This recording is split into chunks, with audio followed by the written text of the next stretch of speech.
फारसी में टक्कर। अकबर और बीरबल एक बार यमुना तट पर टहल रहे थे।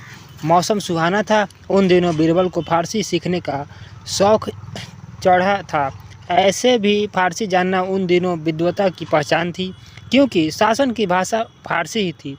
अकबर को इस बात की जानकारी थी कि बीरबल इन दिनों फारसी सीख रहे हैं। उन्हें बीरबल के साथ चुहल करने का मन हो आया।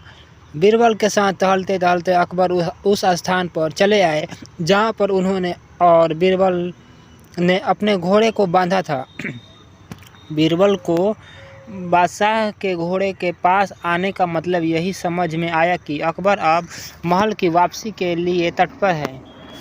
इसलिए वे भी अपने घोड़े के पास चले गए और उसे खोलने लगे। अकबर उसे घोड़ा खोलते देखते हुए अपने घोड़े को सहलाते रहे। घोड़े की लगाम जब बीरबल ने ठीक की तब अकबर ने चुहल करते हुए बीरबल से कहा, भाई असर पीदर सुमास्त। फारसी में भाई असर पीदर सुमास्त दो अर्थ हैं। बीरबल दोनों अर्थ समझते थे।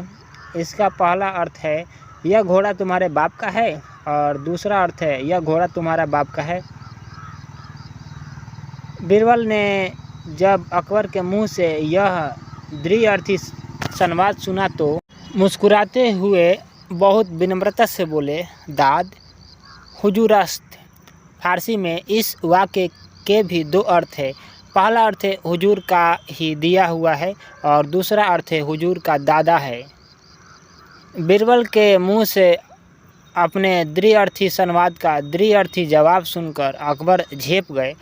बात भी सच थी कि बीरबल को यह घोड़ा अकबर ने भेंट स्वरूप प्रदान किया था। इसके बाद अकबर ने बीरबल से फारसी में टक्कर लेने की कभी कोशिश नहीं की। बैगन के गुण।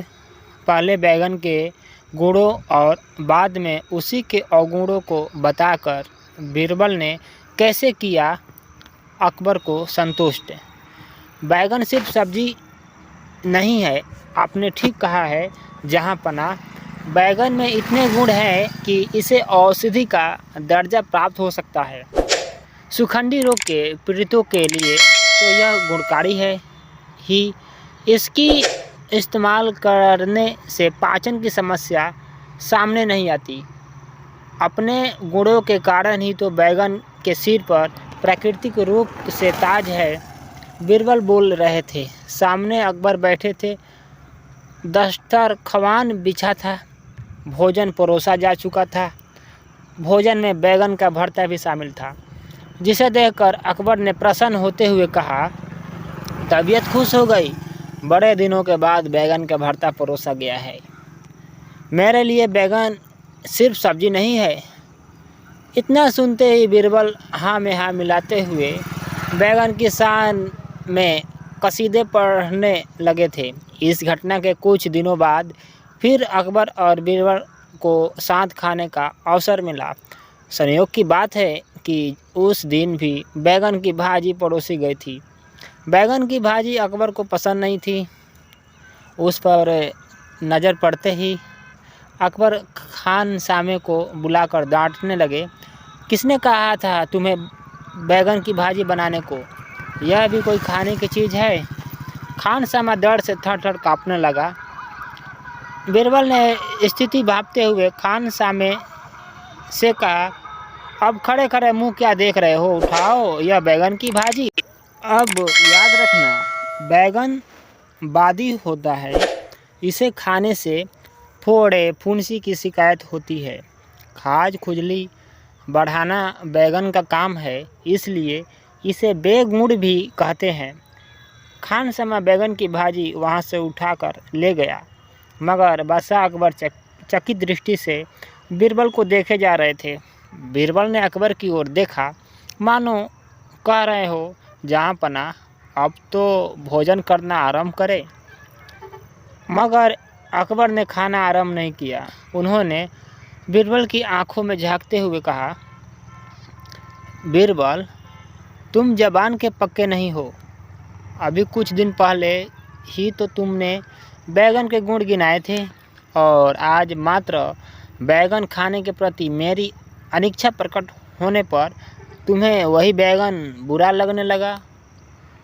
बीरबल ने अकबर की बातें गंभीरता से सुनी, फिर कहा, जहाँपना मैं बैगन का नहीं आपका सेवक हूँ, और सेवक का धर्म है मालिक की दृष्टि से चीज़ों को देखना। उस दिन बैगन का भरता आपकी पसंद की चीज़ थी, तब मैंने उसके स्वाद के साथ उसके सद्गुणों की ओर देखा, और आज जब बैगन की भाजी परोसी गई तब उसके प्रति आपकी नापसंदगी प्रकट हुई। तब मैंने बैगन के अवगुणों की ओर देखा। दरअसल जहाँपना उस दिन भी मैं आपकी दृष्टि से बैगन को देख रहा था, और आज भी आपकी दृष्टि से बैगन को देखा। बीरबल का जवाब सुनकर अकबर संतुष्ट हो गए। दोस्तों, ये आपको कहानी कैसी लगी आप कमेंट करके जरूर बताइएगा। अगर आपको अच्छी लगी हो तो लाइक सब्सक्राइब जरूर कीजिएगा। दोस्तों, मेरा एक एफिलिएट लिंक है जो आपको डिस्क्रिप्शन में मिल जाएगा, वहाँ से आप मोबाइल फ़ोन, ट्राइपॉड और इलेक्ट्रिकल कोई भी मेटल्स हो आप वहाँ से परचेस कर सकते हैं। डिस्क्रिप्शन में लिंक है, आप वहाँ लिंक पर क्लिक करके। दोस्तों, फिर मिलेंगे एक नए वीडियो में एक नए टॉपिक के साथ। तब तक के लिए दोस्तों धन्यवाद। दोस्तों, आप ज़रूर कमेंट में बताएं कि आप लोगों को कहानी कैसी चाहिए, आपको कैसी पसंद है कहानी। मैं उस टाइप की कहानी में अपलोड करूँगा। आप लोग के लिए सपोर्ट और यह कहानी सुनने के लिए आप लोगों को धन्यवाद। थैंक यू दोस्तों, थैंक यू वेरी मच। फिर मिलेंगे नेक्स्ट वीडियो में नेक्स्ट टॉपिक के साथ। धन्यवाद दोस्तों।